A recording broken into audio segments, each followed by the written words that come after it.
At first glance, it seemed like a good deal. A 12-meter Erickson 38, 200 sailboat for US $45,000. Named Starlight II, the boat was moored at the Portovelero Marina near Barranquilla on the Colombian coast. Don Cavers, then 76, bought it in early 2021, intending to fly from his home in British Columbia, BC, Canada, and test it out. The pandemic made that impossible, so he didn't actually see the boat until he arrived in Colombia near the end of that year.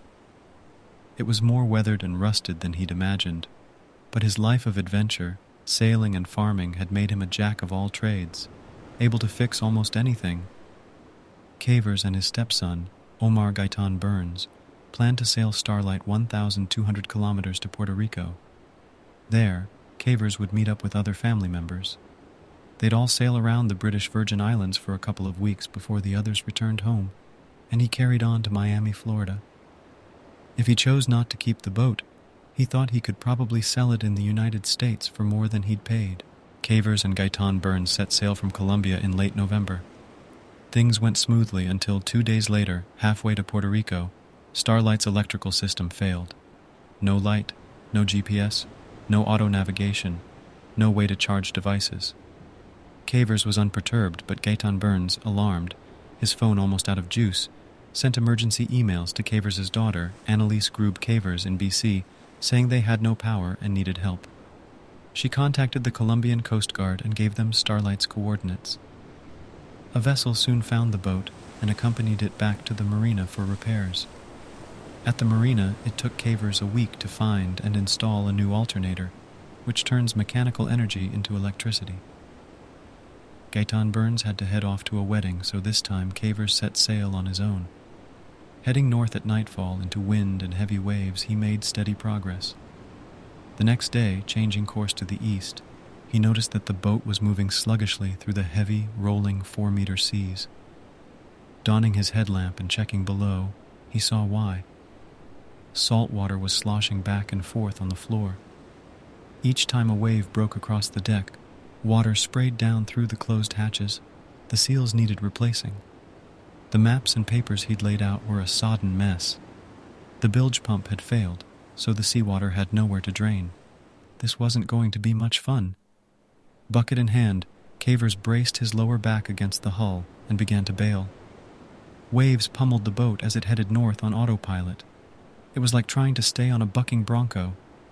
By the time the water was mostly bailed, he'd badly scraped his lower back and buttocks. The next day, the electrical system failed again. Bummed out and exhausted, Cavers felt a surge of adrenaline. Without auto navigation, he had to hand steer through the wind and cresting seas. The problem was how to keep his hands on the wheel as the boat rolled and pitched. Some 16 or 18 hours passed. When exhaustion overtook him, he hove to, set the foresail and mainsail in opposition to each other, to stall the boat. That let him doze off for a time before his head bobbed, jerking him awake. Steer the boat. If it capsizes, game over.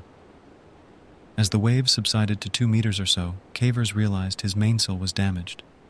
He went below deck and managed to get the autopilot working again. Everything was covered in salt, including Cavers himself. Every surface was conductive, and as he tinkered, he kept getting jolted by the 12-volt battery system. It was like touching a horse fence, except you didn't know when it was coming. On day 4 aboard the disabled yacht, the weather calmer now, Cavers passed within sight of a fishing boat. He waved and hailed it on his handheld marine radio. He had enough Spanish to make his plight known. "No power. I need a location." Maritime law obliges every captain to help any boat or seaman in distress, but the crew ignored him, likely fishing illegally and worried about revealing their location. Half an hour later, it happened again with another boat. Angry and disheartened, he went below and fell into an exhausted sleep. Sometime that night, Cavers was startled awake when Starlight struck a reef. He did a quick inspection as the boat rocked and rose and crashed down again. Could he break free of the reef? Using an auxiliary battery, he got the motor started. Maybe, if he timed it right, he could power off just as a wave lifted the boat. He got the bow turned into the surf, but when he put the engine in gear, the boat's rudder, hung up on the reef, tore a hole in the stern. Water flooded in. No choice. Abandoned ship. Cavers, wearing his life jacket, found his handheld marine radio, emergency locator beacon, computer, a raincoat, flare gun, and a bit of food. Nacho chips and crackers. He stuffed everything into his dry bag and loaded it, along with a precious 20 liters of water, into the dinghy he'd brought along for an emergency. He also had a life raft in a clamshell case as a last resort. He set it to inflate. It was no bigger than a coffin, then tied it to the dinghy. In the distance, he could make out a lighthouse, perhaps on a small island. 10 kilometers distant? 15? Impossible to tell. He wanted to stay with the yacht and wait through the night for help, but the boat crashed about unpredictably, and the anchor, loose on deck, threatened to damage the dinghy. It was too dangerous. When the dinghy line snagged on the reef, he had to transfer himself and his provisions to the life raft and cut it free. He was now at the mercy of wind and current. In the raft, rocked by the waves, Cavers thought of what he should have done, stored his electronics in the dry bag, grabbed some canned food, and put the oars in the dinghy so he could have rowed toward the lighthouse. At least he'd got hold of a bumper floating away from the wreck, which helped him get more comfortable. Cavers was completely exhausted. His shorts and shirt were sodden and rank. His back and butt were badly abraded, but he was safe, and the night air was pleasantly warm.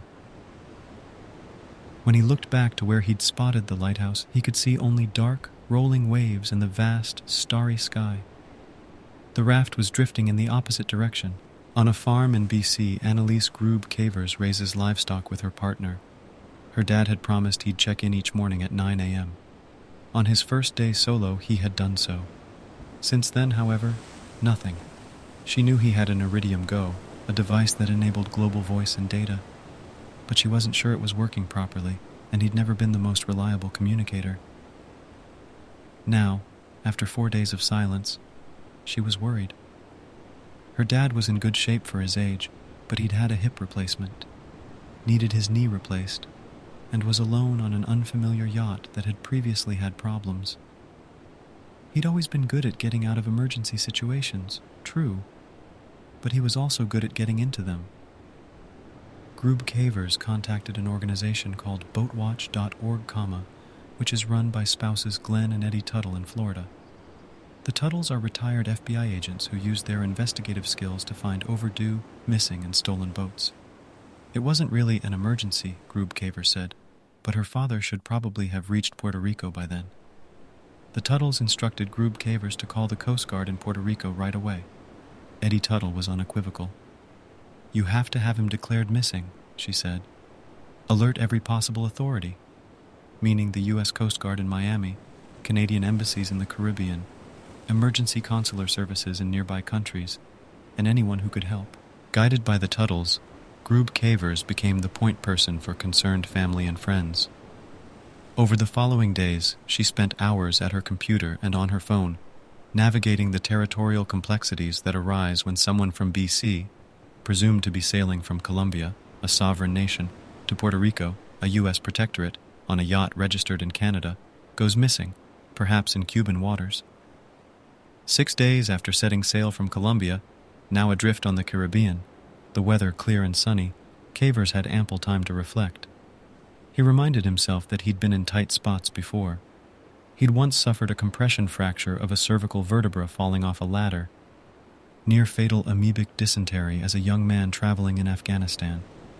He'd tried to enter Cambodia just as Pol Pot took over in 1975, a day earlier, and he might not have gotten back out. Sailed up from Mexico in eerie calm and narrowly avoided hurricane-force winds. Ran into problems flying his little Murphy SR 2500 monoplane and ended up in a ditch, tangled in barbed wire during an emergency landing. The secret, he knew, was not to panic. One thing after another. Ration the chips and crackers. Adjust the flaps to protect against wind and water. Try to get comfortable. When he got hungry, he took a slug of water. His posterior wounds had become infected, so he kept his shorts lowered. A small bucket served sanitary purposes. In his dry bag, he found a survival manual in French, and he began journaling in the white spaces.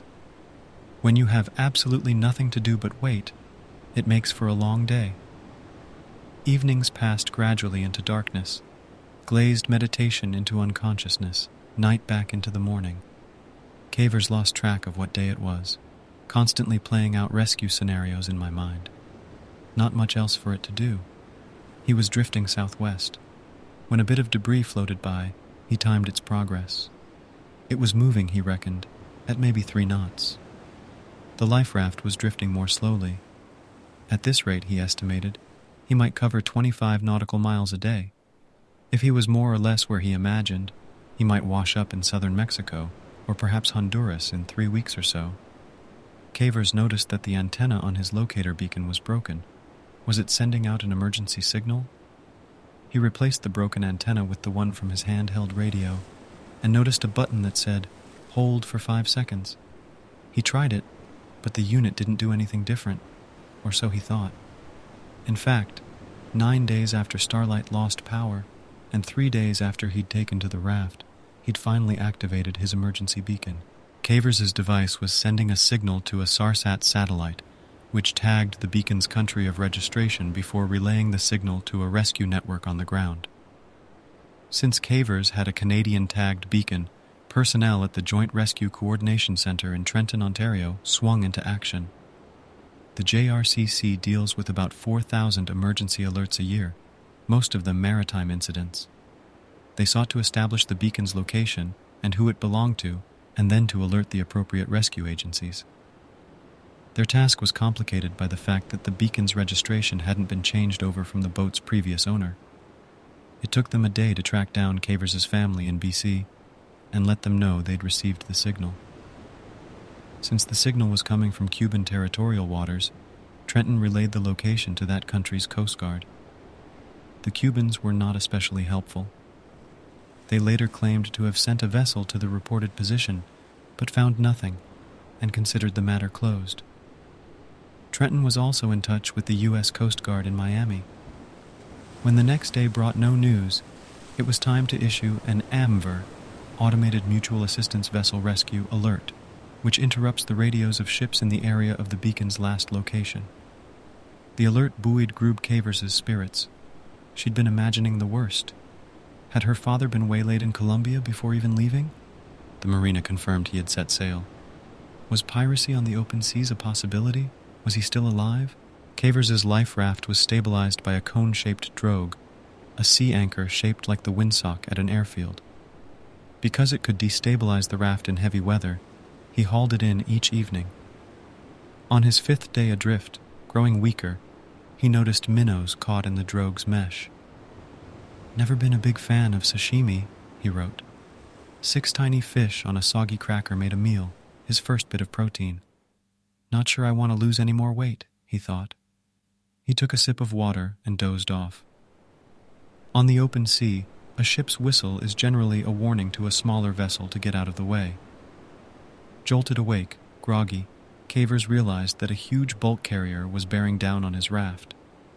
Having no way to evade the ship, he unzipped the raft's flap and fired up one flare, then another, and got on his radio. Cargo ship, this is Life Raft from Pleasure Craft Starlight. I'm adrift." "This is Bulk Pangea," someone replied. "We see you." "I can't get out of your way." "That's okay," said the crewman. "We're here to rescue you." Overwhelmed with gratitude and relief, Cavers admired the seamanship of the Russian captain and his Filipino crew as they brought a vessel the length of 2 football fields to rest alongside his little orange raft. The Bulk Pangea, registered in Panama, was returning empty to Jamaica after hauling bauxite to the U.S. state of Louisiana. The captain, Vladimir Bakar, had answered the alert and changed course to search the location of Cavers' beacon. They'd found him between Cuba and Jamaica. Mid-afternoon on December 14th, Miami Coast Guard called Annalise Grube Cavers in BC to report that a freighter had responded to the alert for Starlight. The freighter was 16 kilometers from the beacon's last location and heading for it. At last. Hope. But then, inevitably, came the sobering questions. Was the beacon still on the boat? Had the yacht gone down, and her dad with it? Was the beacon floating free in the Caribbean? She didn't have to wait long for an answer. Less than 2 hours later, Miami called again. Is your father named Don Cavers? Yes. A merchant ship has rescued him from a life raft. He's okay, he's safe. Crew members had dropped a rope ladder from the deck. Cavers didn't realize how weak he'd become until he tried to climb it. It felt, he said later, like climbing Mount Everest. On board, he was checked out, deemed healthy, fed a bit of chicken and gravy, and given a robe and size 10 Crocs for his size 13 feet. His infected lacerations were attended to, and then he slept. Cavers spent 3 days aboard the bulk Pangea en route to Jamaica, then 3 more days in port confined to a room as a COVID-19 quarantine precaution. Before he disembarked, the crew gave him a handmade rebirth certificate. Finally, out of quarantine, he passed through customs and was taken to Montego Bay. There, he boarded a flight to Toronto and then home to BC.